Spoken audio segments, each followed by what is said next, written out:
Easter ते पुराने कपड़े पा लो, ईस्टर ते क्रिसमस ते ही अपना आप विखाते हो, ले भाई असी तो दुकड़े काटा। तो बच्चों को आपने गुलाम बनाया हुआ है, थोड़े थोड़े पैसों के इफ्स। आप अपना लाइफस्टाइल चेंज करें, अपने बच्चों की तालीम पर तवज्जो दें, उन्हें पढ़ाएं।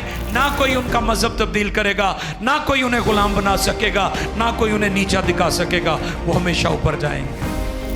आपने डिसाइड करना है, आपने डिसाइड करना है। अगर चर्च में संडे स्कूल होगा और आप अपने बच्चों को संडे स्कूल भेजेंगे तो आपके बच्चों के ईमान को कोई मुतज़लज़ल नहीं कर सकेगा। और मुक़द्दस कलाम की तरफ बढ़ते हैं, और आज का मज़मून, जैसा कि ये दुआ रोज़े की इबादत होती है और इसमें हम शफ़ात करते हैं, इंटरसेशन करते हैं लोगों के लिए, आपकी दुआया दरख्वास्तों को खुदा के हुज़ूर अपलिफ्ट करते हैं। तो आज का जो टॉपिक है वो है उनका रोना खुदा तक पहुंचा। बोले मेरे साथ, उनका रोना खुदा तक पहुंचा। ये मजमून है। बनी इस्राइल का रोना खुदा तक पहुंचा, और जब आपकी दुआएं, आपका रोना खुदा तक पहुंच जाता है तो फिर समझ लो सत्य खैरान है। हालेलुया। फिर हालात बदल जाएंगे, फिर चीज़ें तब्दील हो जाएंगी, फिर आपका मुस्तकबिल ब्राइट है, फिर आप कामयाबी हासिल करेंगे जब आपकी दुआएं, आपकी दरख्वास्तें, आपका रोना खुदा तक पहुंच जाता है। आज की तिलावत खरूज की किताब है,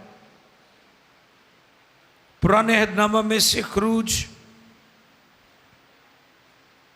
दूसरा बाब है, 23वीं आयत से लेकर 25वीं आयत तक हम पढ़ेंगे। खरूज दूसरा बाब 23वीं आयत से लेकर 25वीं आयत तक हम मुक़द्दस कलाम में से तिलावत सुनते हैं। और मुक़द्दस कलाम खुदा में से तिलावत को सुने। और एक मुद्दत के बाद यूं हुआ कि मिस्र का बादशाह मर गया। एक मुद्दत के बाद यूं हुआ कि मिस्र का बादशाह मर गया, और बनी इस्राइल अपनी गुलामी के सबब से आह भरने लगे और रोए, और उनका रोना जो उनकी गुलामी के बाइस था खुदा तक पहुंचा। और खुदा ने उनका कराहना सुना, और खुदा ने अपने अहद को जो अब्राहम और इजहाक और याकूब के साथ था याद किया। और खुदा ने जी बनी इस्राइल पर नजर की और उनके हाल को मालूम किया। मुक़द्दस कलाम के पढ़े, सुने, समझे और कबूल किए जाने पर खुदावंद की इलाही बरकत सब कहें आमीन। क्या टॉपिक है आज? उनका रोना खुदा तक पहुंचा। मेरी दुआ हुण तेरे हजूर पहुंचे वांगू।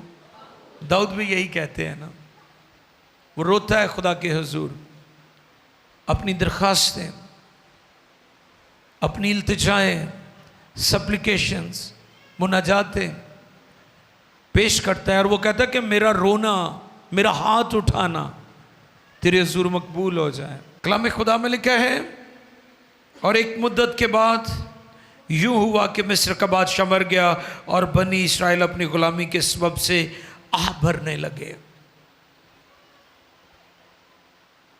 बनी इस्राइल कितने बरस गुलामी में रहे?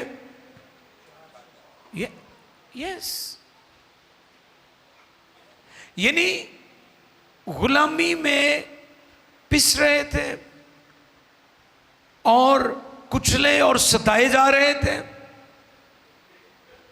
बिलाखिर उन्होंने महसूस किया कि हमें रिहाई की जरूरत है।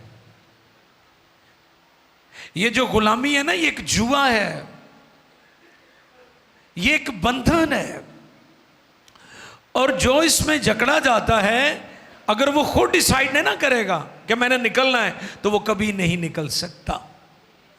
और गुलामी किसी भी तरह की हो सकती है, गुनाह की भी हो सकती है,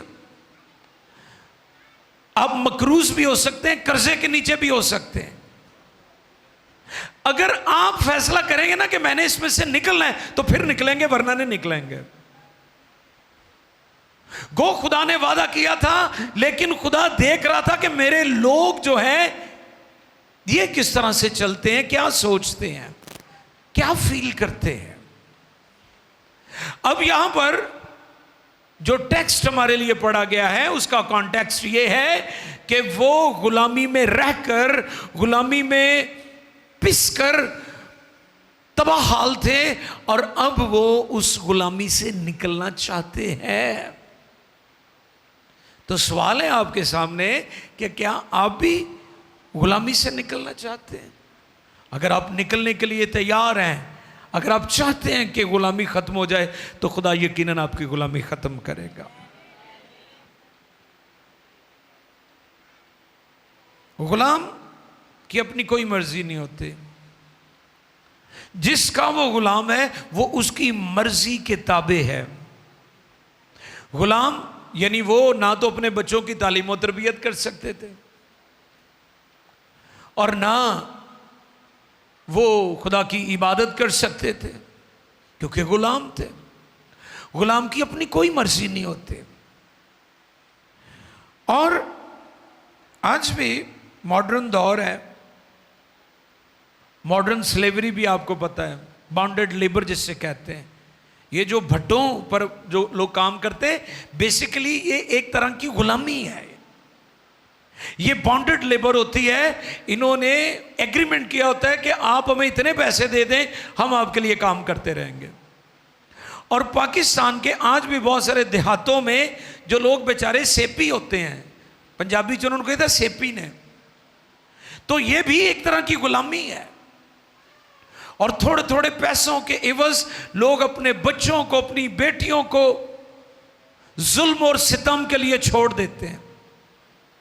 आप मीडिया पर नहीं सुनते, छोटी बच्चियां जो घरों में बेचारी फुल टाइम काम कर रही होती हैं, उन पर वो कितना जिनसी और जिस्मानी तशद्दुद करते हैं, और वो मारी जाती हैं, टॉर्चर करते हैं। आए दिन मीडिया पर आप देखते हैं। मैं हैरान होता हूं कि दुनिया कहां की कहां चली गई, और हमारी सोसाइटी और हमारे मुआशरे आज भी वो पुराने ओल्ड जो बोसीदा किस्म की सोच और नज़रियात रखने वाले लोग थे, उसमें लोग जकड़े हुए हैं। अपने बच्चों पर काम करें। ईस्टर ते पुराने कपड़े पालो, ठीक है, तुसी भी ईस्टर ते क्रिसमस ते ही अपना आप विखांदे हो, ले भाई असी तुहाडे तो किहड़े घट हां। तो बच्चों को आपने गुलाम बनाया हुआ है। थोड़े थोड़े पैसों के एवज आप अपना लाइफस्टाइल चेंज करें, अपने बच्चों की तालीम पर तवज्जो दें, उन्हें पढ़ाएं। ना कोई उनका मजहब तब्दील करेगा, ना कोई उन्हें गुलाम बना सकेगा, ना कोई उन्हें नीचा दिखा सकेगा, वो हमेशा ऊपर जाएंगे। आपने डिसाइड करना है, आपने डिसाइड करना है। अगर चर्च में संडे स्कूल होगा और आप अपने बच्चों को संडे स्कूल भेजेंगे, तो आपके बच्चों के ईमान को कोई मुतज़लज़ल नहीं कर सकेगा, क्योंकि हमारा ईमान ऐसा नहीं है कि सस्ते जी बिक जावे, या कोई पैसे दिखा के एक मसीह का ईमान खरीद ले, ऐसे मुमकिन नहीं है। अगर आप के बच्चे गुमराह हो रहे हैं, बेदीनी की तरफ जा रहे हैं, तो वो अदमे मार्फत है, इल्म का ना होना। तो इसलिए बनी इस्राइल खुदा के हजूर आह भरने लगे, रोने लगे, चिल्लाने लगे, क्योंकि गुलामी जो है उसका दबाव हमें दुआ भी नहीं करने देता। गुलामी का दबाव हमें दुआ भी नहीं करने देता। बेशुमार लोग रूहानी फिरौन यानी गुनाह की गुलामी में है, इसलिए दुआ नहीं करते। उधर तो वो फिरौन और मिस्र जो सुपर पावर थी उस वक्त की, उसकी गुलामी में थे। और यह बड़ा मुश्किल था कि उस वक्त की सुपर पावर की गुलामी से बनी इस्राएल को छुड़ाया जाए। कौन छुड़ा सकता था? सुपर पावर का मुकाबला कौन कर सकता है? और इस पर मैंने बारहा बताया है कि दुनिया की सुपर पावर्स बदलती रहती हैं, लेकिन एक सुपर पावर ऐसी है और वो खुदा कादिर मुतलक है, जो सुप्रीम है, जो ला तब्दील खुदा है, उसे कोई नहीं बदल सकता। दुनिया की सुपर पावर्स तब्दील हो सकती हैं। उस वक्त की सुपर पावर के जोरे बाजू से बनी इस्राएल को छुड़ाना यह कोई आसान काम नहीं था। और यह बहुत जरूरी है कि हम इस तौर पर महसूस करें कि हमें गुलामी से रिहाई की जरूरत है। आमीन। क्योंकि बनी इस्राएल ये जान गए थे कि हमारा मिस्र के अंदर कोई फ्यूचर नहीं है।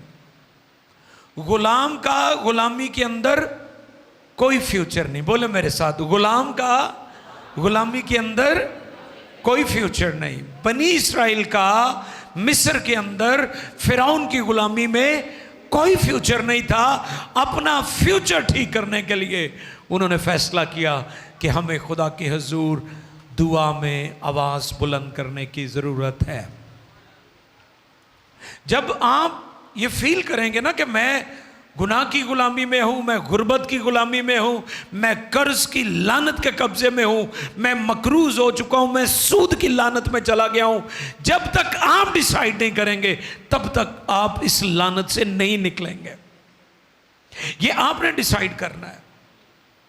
बहुत दफा हमने देखा है कि कई जो बेचारे ये भट्टों पर होते हैं या इधर उधर किसी जगह सेपी हैं, हमारे कई अदारे बेचारे उनकी हेल्प करके छुड़ा देते हैं। वो जनाब साल बाद फिर उत्थे पहुंचे होंगे ने। ये एक मेंटेलिटी है, ये एक जहनियत है। आपकी मदद कब तक कोई करेगा? आपको डिसाइड करना होगा कि मेरा गुलामी के अंदर कोई फ्यूचर, मेरे बच्चों का कोई फ्यूचर। जब आप डिसाइड कर लेंगे तो फिर आप गुलामी से निकल सकते हैं, वरना कोई और नहीं आपको निकाल सकता। तो यहां पर बनी इस्राएल ने डिसाइड किया है और वो क्या करने लगे? जो आयात तिलावत की गई है वो अपनी गुलामी के सबब से आ भरने लगे और रोए। और बनी इस्राएल अपनी गुलामी के सबब से आ भरने लगे और रोए और उनका रोना जो उनकी गुलामी के बाइस था खुदा तक पहुंचा। काश हमारा रोना खुदा तक पहुंच जाए। हालेलुया। क्या आप खुदा के सामने रोते हैं या इंसान के सामने? क्या आप खुदा के सामने रोते हैं? हम अक्सर अपने बॉस या कुछ वेल्थी अमीर लोग होते हैं, उनके सामने हम बेचारे बन के रहने हैं ते मदद फिर कोई नहीं हो करते। या लोगों की सिंपैथीज हासिल करने के लिए हम अपने आप को बेचारा और बड़ा पिसा हुआ और मजबूर और बीमार पेश करने के मैं बड़ा जड़ा ना फसिया होया वा हाय हाय करते रहने असी, है ना? एवं हर गल झूठिया भी हाय तो बैठिया भी हाय, ताकि असी बीमार नजर आइए तो ये बंदा कहे अच्छा चल मैं तेरी मदद कर देना। चलो इवें भी हो जाता है, लेकिन ये वक्ती हो सकता है। तुसी फिर हाय हाय करते रहना। ये जड़ा हाय हाय है ना, ये उहदे अगे करोगे ना तो हमेशा हमेशा लिए आज़ाद हो जाओगे। आमीन। अब यहाँ पर सवाल है, क्या आप खुदा के सामने रोते हैं या इंसान के? ये बड़ा खास नुक्ता है इस पैगाम में। हम अक्सर रोते रहते हैं, बेड पर लेटे होते भी रोते रहने। अच्छा बेड ते तुसी रोंदे हो, सफ़र करदे हैं तुसी जा रहे हो, हालात नू चीज़ां नू लैके रो रहे हो, तो खुदा दे कदमां च बह के भी कदी रोए हो? हालेलुया। इस पर मैंने बताया था कि हैकल एली काहिन के टाइम उसके बच्चों की वजह से वहाँ पर काहिनों की गवाही खराब हो चुकी थी, लोग हैकल से भी नफरत करते थे, लोग कुर्बानियों से भी घिन खाते थे, लेकिन वहाँ पर हन्ना आती थी और वो खुदा के हुजूर आंसू बहाती थी, वो भी रोते थे। अब लोग हैकल से भी, काहिनों से भी, कुर्बानियों से भी घिन खा रहे थे, लेकिन हन्ना को देखें, वो खुदा के हुजूर आई और अपनी गोद भर कर चली गई। खुदा ने उसे सैमुअल जैसा अजीम बेटा दे दिया। वो खुदा के हुजूर रोती थी। इस पर पहले भी मैंने सिखाया था कि अपना रोना लोकां के ना रोवो, वो ताड़ा मजाक उड़ाणगे, लोग बड़े हुशियार ने, सुनते रहणगे, वेखते रहणगे कि यह किन्ना के मजबूर है, तुहानूं फरोलदे ने कि ढिड्डों गल्लां कड्डो तुसी, ते तुसी भी बड़े पक्के हो के तुसी भी सारियां गल्लां दस दिंदे हो।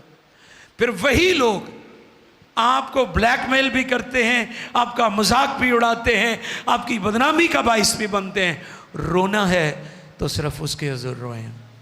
हालेलुया। और बनी इस्राएल उसके हुजूर रोए थे। और फिर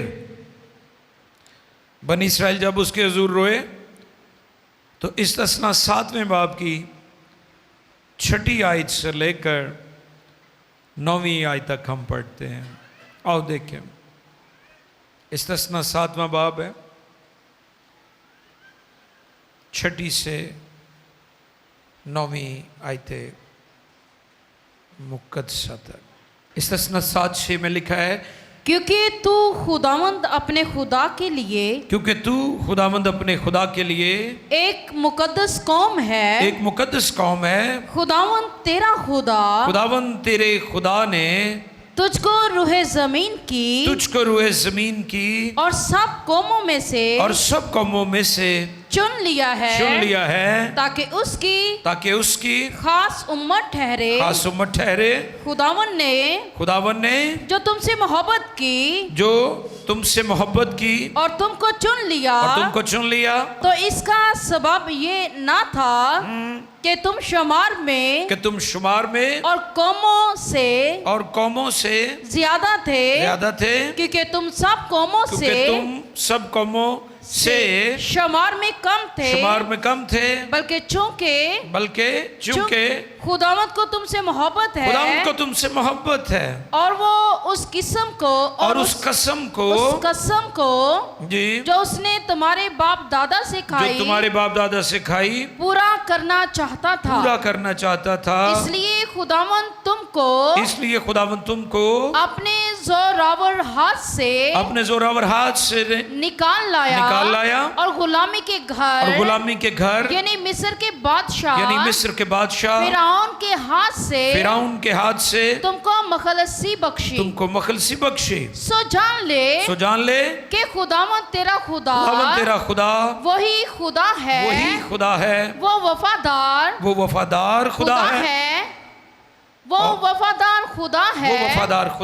और जो उससे मोहब्बत रखते और उसके हुक्मों को मानते हैं, उनके साथ हजार पुश्त तक वो अपने अहद को कायम रखता और उन पर रहम करता है। वाव, हालेलुया। क्यों छुड़ाया खुदा ने उनको मिस्र की गुलामी से? क्योंकि खुदा का अहद था जो हमने 24वीं आयत में पढ़ा है, पिछले हवाले में। दोबारा पढ़ देंगे उसको। खरूज 2:24 में लिखा है, और खुदावन ने उनका कराहना सुना, और खुदा ने अपने अहद को क्या लिखा है यहाँ पर? अपने अहद को जो अब्राहम और इज़हाक और याकूब के साथ था याद किया। अच्छा, ये बात तो मौजूद थी कि खुदा ने अहद किया हुआ है, लेकिन वो भी रजू लाए हैं। इस पर मैंने एक थॉट शेयर किया था। हम ये तो कहते हैं कि उसका कहर दम भर का, मगर उसकी शफकत पता है ये किस हालत में था कि जब लोग तौबा करके उसकी तरफ आ जाएं, जब लोग गुनाहों से मुंह मोड़ लें, जब लोग रुजू ले आए, इस सूरत में वहां पर लिखा है कि उसका कहर दम भर कर मगर उसकी शफकत, असी ये तो कही जाने ओदी शफकत अबदी है ते लेकिन पुट्ठे कमां तो असी बाज नहीं आने। ये कंडीशन थी। नबी ये पैगाम दे रहा था कि अगर तुम रजू लाओगे, अगर तुम तौबा करोगे तो खुदा का कहर तो दम भर का है मगर उसकी शफकत। तो यहां पर भी अहद तो मौजूद था जो उसने अब्राहम, इसहाक और यकूब से बांधा था, उसे याद था। लेकिन बनी इस्राइल भी रजू लाए हैं, वो भी रोए ने खुदा दे हजूर। तो इसलिए ये टॉपिक मेरे सामने था कि उनका रोना खुदा तक पहुंचा, और जब वो रोए तो फिर खुदा ने उनकी मदद की। अब चर्च की तरफ हम आते हैं। एक वो अहद था जो खुदा ने बनी इस्राइल के साथ बांधा था, वो अहद बकरों, बछड़ों और जानवरों के लहू से बांधा था। और उस अहद में जितनी कुर्बानियां गुजरानी जाती, जितना लहू बहाया जाता, उससे वक्ती, आरजी या थोड़े वक्त के लिए मुआफ़ी मिलती थी। लेकिन जो अहद नया अहद है, और वो अहद जो खुदा ने अपने बेटे हमारे खुदाबंद यीशु अल मसीहा के वसीला से बांधा है, वो आरजी नहीं है बल्कि अबदी अहद है। उसमें हमें बार बार जानवर ज़िबह करने नहीं पड़ते, कुर्बानियाँ देनी नहीं पड़ती, बल्कि लिखा है वो एक ही बार अपना लहू लेकर पाक तरीन मकाम में दाखिल हो गया और अब्दी खलासी कराई। अब बनी इस्राइल का जो रोना और चलाना है, उसका नतीजा क्या निकला पता है आपको? खुदा मूसा पर जाहिर हुआ। हालेलुया। मूसा 40 साल हो गए सी डेजर्ट च फिर रहा से, एक चरवाहा बन के। ये शिफ्टिंग थी ना उसकी लाइफ में कि पहले वो 40 साल फिरौन के घर में रहा, क्राउन प्रिंस बन के, शहजादा बन के, मिस्री शहजादा था वो, फिरौन के पैलेस में रहता था। फिर उसके बाद एक नामालूम चरवाहा बनकर वो मदियान के जंगलों में, डेजर्ट में नामालूम जिंदगी बसर कर रहा है। लेकिन गौर करें कि इज्तमाई कलीसियाई दुआओं का रंग क्या होता है। एक दानश्वर ने लिखा, दुआ का कोई रंग नहीं होता, लेकिन जब दुआ का जवाब आता है तो हमारी जिंदगी रंगों से भर देती है। हालेलुया। दुआ का कोई रंग, लेकिन दुआ का जवाब रंग भर देता है हमारी जिंदगी में। उनके दुआओं और रोने और चिल्लाने और आ भरने का नतीजा क्या निकला? खुदा मूसा पर, और मूसा की कॉलिंग की कंफर्मेशन हुई और उत्थे ओदा ऑर्डिनेशन कर दिता। हालेलुया। ते ऑर्डिनेशन कितने होया? जल्दी झाड़ी के सामने। गौर कर रहे हैं मेरी बात पर? कई दफा खुदा मामूली चीजों को लेकर गैर मामूली कामों के लिए इस्तेमाल करता है। झाड़ी जो है वो मामूली थी, बर्निंग बुश, जलती झाड़ी, बुशेस, जड़ी बूटियां, वाइल्ड, जंगली, आपने देखा है लोग जला देते हैं, काट कर फेंक देते हैं, बेमानी, बेमकसद, वाइल्ड। लेकिन जब वहां खुदा जाहिर हुआ है तो उस जगह पर मूसा को जूती भी उतारनी पड़ी। मुकद्दस मूसा ने शूज उतार दिए, ठीक है। और पैगाम क्या है? पैगाम यह है इस जगह पर कि बनी इस्राइल ने दुआ की है ते दुआ दा जवाब आ गया ते खुदा मूसा ते जाहिर हो गया। अच्छा, तुसी कहंदे कि सिर्फ खुदा पादरियां दी सुनदा है। ओ नहीं नहीं, यह गल नहीं हैगी। खुदा कलीसिया दे भी सुनता है। हालेलुया। पतरस कहाँ पर था जी? जेल में, कैद खाना में। और कलीसिया बदलो, हाँ चलो जान दुआ करना, एक और तलब है, बदलो जान, दिल भी ते जान भी। कईयां दी जान इबादत कर रही, दिल किते होर हुंदा है, वो किसी होर नूं जो दिता हुंदा है। इसलिए दुआ उत्ते पहुंचती है जिहड़ी बदलो जान की जाती है। कई इबादत च बह के भी दिल होर पासे लई फिरदे हुंदे ने। अब मैसेज ये है कि बनी इस्राएल की दुआ के जवाब में खुदा मूसा पर जाहिर होता है और उसकी मिनिस्ट्री की कन्फर्मेशन, उसकी कॉलिंग की कन्फर्मेशन, जिस मकसद के लिए खुदा ने उसे जिंदा रखा था, खुदा उस पर जाहिर करता है। और फिर खुदा उसे रिमा कलाम देता है कि तू जा फिरौन का सामना कर। और मूसा उज़र पेश करता है, खुदा कहता है नहीं मैं तेरे साथ हूँ, क्योंकि दुआ दा जवाब आ गया है। खुदा दे हज़ूरों दा रोना पहुँच गया है। जब आपका रोना खुदा के हज़ूर पहुँच जाता है तो फिर आसमान से आपकी कुम्मक जारी हो जाती है। और फिर उसके बाद सुपर पावर दी खैर नहीं सी, फे खैर नहीं, फे एक तो एक मुसीबत आई है, क्योंकि खुदा उनके साथ खड़ा हो गया था। जब खुदा आपके साथ खड़ा हो जाता है कोई आपका सामना नहीं कर सकता। वहाँ पर टिड्डियाँ हैं तो टिड्डियाँ ही टिड्डियाँ हैं, वहाँ पर मेंढक हैं तो मेंढक ही मेंढक हैं, ठीक है। और वहाँ पर जुएँ पड़ी हैं तो जुएँ ही जुआं, दसो तुझी हर पासे जुआं, हैरान कुन काम हुए हैं। तो मैं आपको मैसेज ये देना चाहता हूँ कि आपका रोना, आपका चिल्लाना, आपके आंसू, आपकी दुआएं दुनिया में अजीब और बड़े बड़े काम और तब्दीलियां लेकर आती है।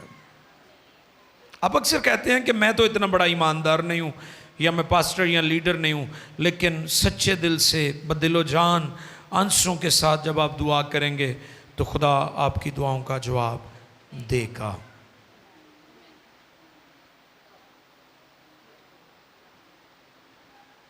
हम कई दफ़ा कहते हैं साडा रोना किन्ने सुनना है, कहते हो ना, हम ये कहते हैं ना साडा रोना किन्ने सुनना है। आप तन्हाइयों में भी अगर कहीं रो रहे हैं और खुदा के सामने रो रहे हैं तो यकीनन वो आपका रोना सुनेगा, वो आपकी आहो पुकार सुनेगा। ये इस पैगाम में हमारे लिए सबक है कि वो हमारी आहो पुकार सुनता है, वो सुनता है। हन्ना की उसने सुनी, लेकिन उसके होंठ हिलते थे लेकिन आवाज़ नहीं आती थी। कई दफ़ा ऐसी दुआएं भी होती हैं जो लाउडली नहीं की जाती, लेकिन वो दिल से की जाती हैं, और उन दुआओं का जवाब ज़रूर आता है, और उन दुआओं के वसीला से खुदा अजीब और बड़े बड़े काम करता है। फिर खुदा ने कहा कि मैंने तुम्हें इसलिए नहीं चुना कि तुम शुमार में बहुत ज़्यादा थे, या तुम इसलिए फतह नहीं पा गए, या इसलिए मिस्र की गुलामी ख़त्म नहीं हो गई कि तुम्हारी तादाद बहुत ज़्यादा थी। नहीं, वो कहता है कि मैंने अपने बंदा अब्राहम, इसाक और याकूब से कसम खाई थी, अहद बांधा था, मैं उस अहद को पूरा कर रहा हूं। तो आप भी अगर खुदा के हुजूर उस अहद में जो यीशु मसीह के वसीला से खुदा ने हमारे साथ बांधा है, अगर उसमें कायम हो जाए तो आपकी दुआएं भी आस पर पहुंचेंगी, आलम बाला पर। आमीन। चर्च के लिए बहुत ज़रूरी है कि चर्च दुआ की इस प्रैक्टिस को, ज़्यादा वक्त दुआ में, मैंने पहले भी बताया ओल्ड टेस्टमेंट में जितनी बरकत मिली है वो खाना खिलाकर मिलती थी।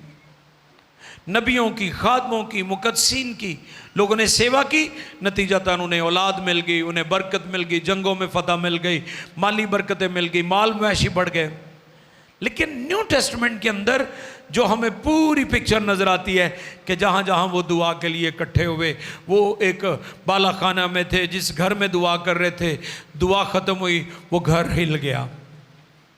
तो ये जो रिवाइवल है, ये जो बेदारी है, ये दुआ के वसीला से आनी है। तो आज अगर चर्च भी घुटनों के बल हो जाए, मजबूत हो जाए, हाथ उठाए, आंसू बहाए, तो मेरा ईमान है कि चर्च आज भी जलाली और कुदरत वाली बेदारी का तजुर्बा कर सकता है।